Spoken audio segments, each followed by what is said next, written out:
Assalomu alaykum, hurmatli spiker, hurmatli deputatlar. Avvalambor, bugungi Qonunchilik palatasining majlisida Nodavlat nochor tashkilotlar milliy assotsiatsiyasi uchun ushbu qonun loyihasi muhokamasida ishtirok etish imkoniyati yaratilgani uchun minnatdorchilik bildirmoqchi edim. Shu bilan birgalikda qonun loyihasida ilgari surilgan bir qancha takliflarni alohida e'tirof etmoqchiman. Birinchidan, bu nodavlat tashkilotlar faoliyatiga qonunga xilof ravishda aralashganlik uchun mansabdor shaxslarga javobgarlik belgilanishi hozirgi kunda soha mustaqilligi va erkinligini yanada mustahkamlashga xizmat qiladi. Eng asosiysi, nodavlat nochor tashkilotning konstitutsiyada belgilangan faoliyat erkinligi kafolatlari amalda ta'minlanadi. Shu bilan birga, ikkinchidan, barchaga ma'lum, nodavlat tashkilotlar muayyan sohalarni rivojiga o'z hissasini aynan jamoatchilik nazorati orqali qo'shadi.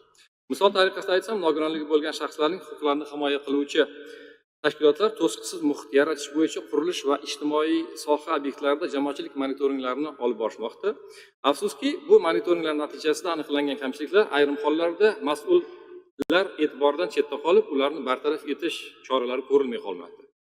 Qonun loyihasi taklif etilayotgandek jamoatchilik nazorati hujjatlarini ko'rib chiqmaslik uchun mansabdorlarga javobgarlik belgilansa, nodavlat tashkilotning sa'y-harakatlari besamar yoki qog'ozda qolib ketmaydi va jamoatchilik nazorati hujjati haqiqatan ta'sirchan kuchga ega hujjatga aylanishi aniq.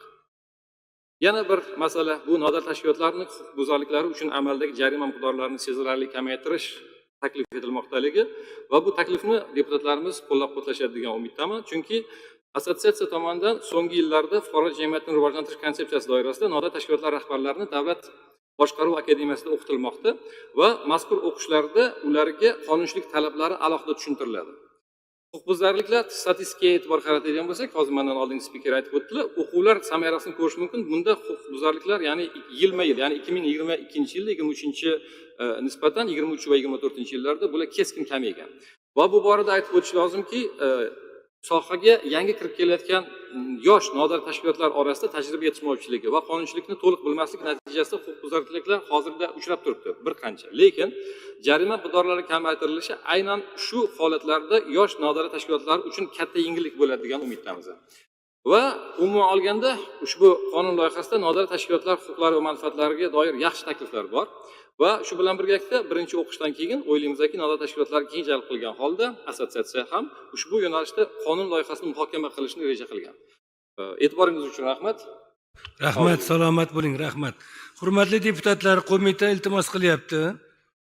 Birinchi o'qishda qabul qilish to'g'risidagi qarori ma'qullab berishi. Nima deysizlar? Marhamat, qaror loyihasi tarqatilgan. Qaror loyihasiga e'tibor qilamiz.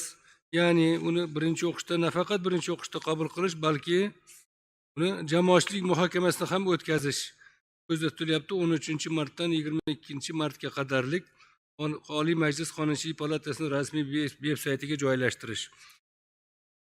Nima deysizlar? Qaror loyihasiga munosabat bildirishlarini so'raymiz.